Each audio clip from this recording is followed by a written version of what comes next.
Hallo und herzlich willkommen auf dem Stoffmieze YouTube-Kanal.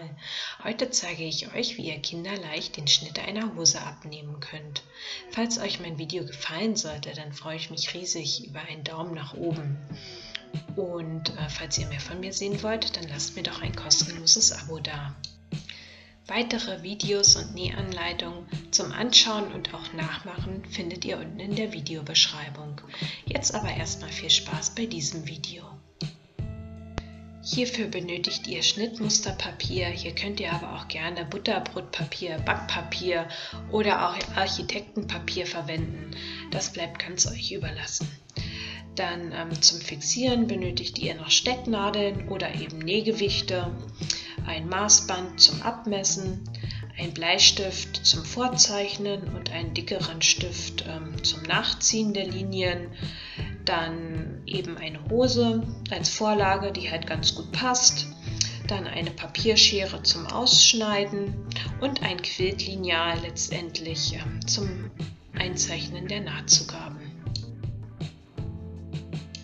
Zunächst einmal breiten wir unser Schnittmusterpapier aus. Dann nehmen wir uns die Hose und legen diese in der Mitte bündig zusammen und fixieren das Ganze einmal mit Stecknadeln oder eben mit Nähgewichten.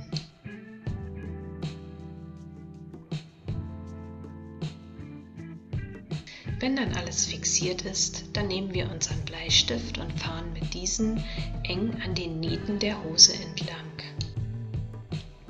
Unten an den Beinen angekommen, zieht ihr das Ganze etwas auseinander, da es hier gedehnt angenäht wurde, und setzt euch hier eine Markierung.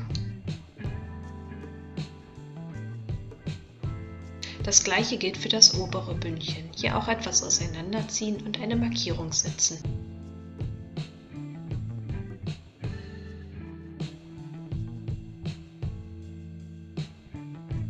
Wenn ihr dann alles abgepaust habt, dann könnt ihr die Stecknadeln und die Hose entfernen. Anschließend nehme ich mir mein Quiltlineal und verbinde die Markierung an Bauch- und Beinbündchen.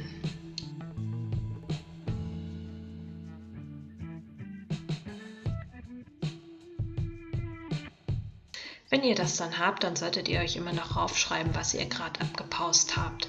Also bei mir ist das jetzt hinten, die Größe wäre auch nicht schlecht, bei mir hier 92. Das gleiche macht ihr jetzt auch für vorn. Das ist nötig, da vorne und hinten nicht gleich ist. Anschließend zeichne ich alles noch mit einem dickeren Stift nach. So sieht das Ganze dann fertig aus. Ihr könnt das jetzt so lassen oder ihr macht es wie ich und zeichnet hier jetzt schon die Nahtzugaben ein. Ich finde das immer ganz praktisch, wenn die schon mit drin sind, weil dann brauche ich mein Schnittmuster einfach nur noch auflegen und den Stoff dann entsprechend ausschneiden. Aber wie gesagt, das bleibt ganz euch überlassen. Hierfür nehme ich mir einfach mein Quiltlineal und lege es an der Markierung an und zeichne mir kleine Punkte in einem Abstand von 1 cm, die ich dann zum Schluss händisch miteinander verbinde. Die Nahtzugabe müsst ihr überall dort einzeichnen, wo genäht wird, also ringsherum in diesem Fall. So sieht das Ganze dann mit Nahtzugabe aus. So, jetzt fehlen uns eigentlich nur noch die Bündchen.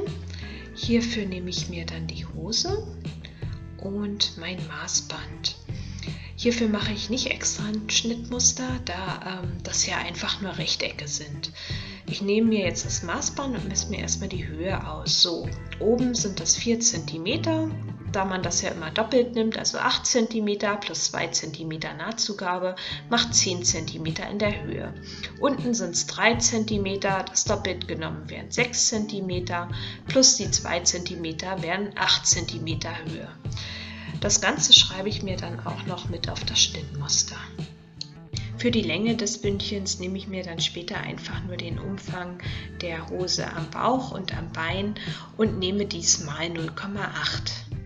Abschließend wird das Ganze ausgeschnitten. So, dann sind wir auch schon fertig. Dann hoffe ich, dass mein Video euch gefallen hat. Falls ja, dann lasst mir doch einen Daumen nach oben da oder abonniert kostenlos meinen Kanal.